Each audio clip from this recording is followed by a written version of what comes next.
This was the first 3D printer that I owned, and it was an awful experience. If it went a full day without something going wrong, I'd be amazed. But I made it work. This thing got me to my final year of uni printing rebel cards almost non-stop for weeks. But as soon as I could, I upgraded and left it behind. Fast forward 5 years, I now have way too many machines, including a few premium and a few mid-range 3D printers, and it goes without saying that these all smash my budget 3D printer across every category, and that's why I was a bit shocked when I was invited to check out the Longer LK5 Pro, because it's less expensive than all of these, but it also has a few big advantages over my printers that are 5 times the price. So it seems that in the years advanced since I was in the market's budget 3D printers have improved quite significantly, which raises the question, do you even need an expensive 3D printer anymore?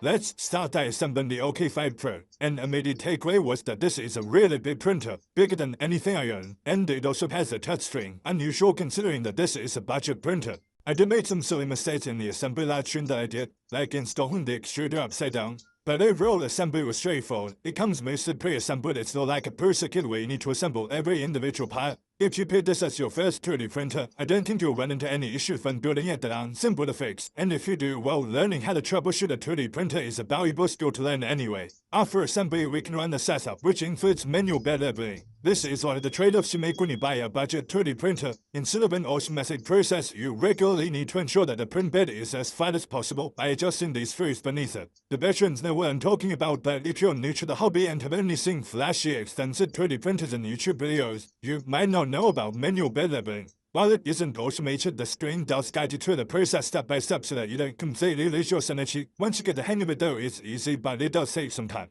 Anyway, this is the assembled LK5 Pro. It's a Cartesian i3 bed slinger, whatever you want to call it, style printer, and it's pretty big with a larger print volume than any of my other 3D printers at 300 by 300 by 400 millimeters, and it includes this removable glass printer. It also has the color touchscreen that I mentioned, but since these are a lot more these days, but I love mid-range 3D printers still don't have them, so it's crazy to me that these features can be included on a budget printer like this. Because it is a budget 3D printer, we've also got a fairly basic design, but I can't really fault that because it makes repairs and operates far easier as all the competitors days. Like I mentioned, this 3D printer is all about trade-offs, so there's no automatic bed leveling. Like I mentioned, there's no super high-speed printing, the print bed isn't bettable but it is removable, and of course there's no premium features like a camera or Wi-Fi that would jack up the price. It's just a good old reliable 3D printer, and I'd argue that maybe that's all you need. Cool, so let's do some 3D printing and put this machine to the test. There's some sample filament included, but I'll just be using this marble filament from 3D Phillies instead. To verify I built the 3D printer okay, I first printed my Meiji coin.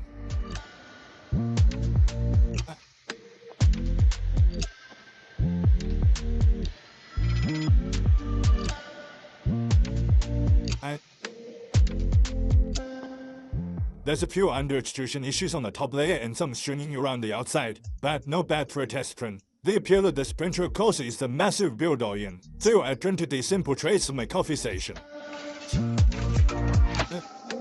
So I was originally planning to break it up into 4 smaller parts to print on a different printer then glue it all together, but with the LK5 Pro I didn't need to. Now I could have fit both trays into a single print no issue, but I split it up into 2 so I didn't need to run the print overnight. It's 27 by 15 centimeters, and as you can see it took up almost all the length of the printer and wouldn't have fit on any of my other printers.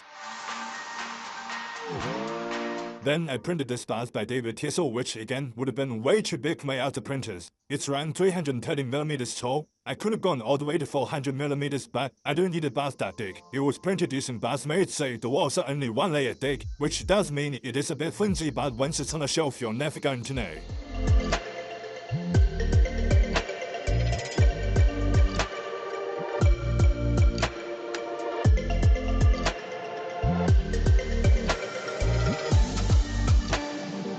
The only issue I had was removing it from the build tray. Because it's glass you can't bend it too easily, pop the print off, so I had to get the spray part underneath and carefully pry it out. This was a recurring issue across basically all the prints I did. With glass print bits like this, it does help you to remove the print right when it's done, otherwise when the print cools it really starts to grip the build tray. But I seem to do okay with just brute force. I also had another problem that the LK5 Pro helped me solve. My cat likes sleeping on my shelf here. It's like his little bedroom, so I designed and printed this curtain roll and made some curtains for him. Again, this wouldn't have fit on any of my other 3D printers in one piece, and I think he really likes the extra privacy. I also made this little photo frame sorting the library beer farming.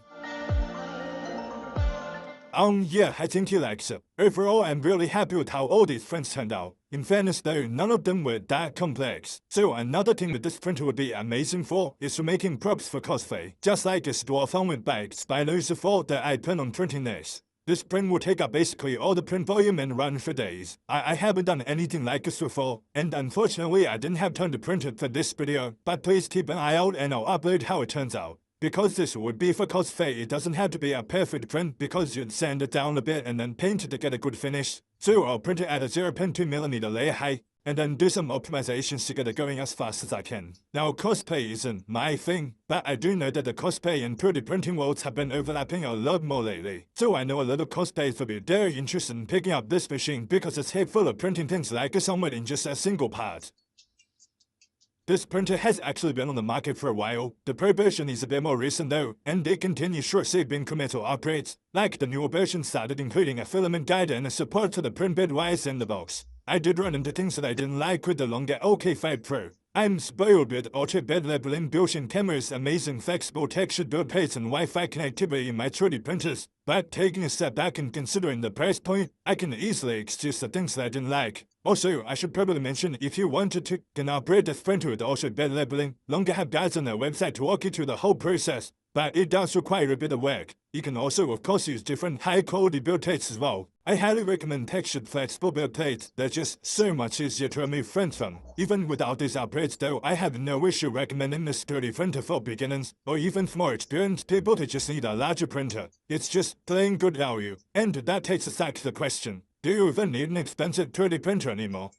My answer to you is, no, you don't. You'll need to put in more work to get good prints like leveling the bed, transferring files for SD cards, removing prints and so on compared to a premium printer. But for the sheer amount of money you save, it's a really good trade-off. Companies who manufacture high-end products are always going to tell you that you need a Wi-Fi connected high-speed multicolored 3D printer with built-in coffee dispenser because they want to make more money. And I have people ask me all the time, what 3D printer should I get, expensive 3D printer A or expensive 3D printer B? And sometimes I just have to say, Bessie, I appreciate the passion, but maybe you should start on the lower end and get a feel before you work your way up. But please let me know what you think in the comments. The Longer LK5 Pro is almost the same price as my first 3D printer all those years ago. But it's a night and day difference just how much better budget 3D printers like this one are today. If you'd rather have the most convenient just press play 3D printer experience possible, yeah, this printer isn't you. But if you're willing to put in the extra effort to save a lot of money, I think you'll be very pleased with the LK5 Pro.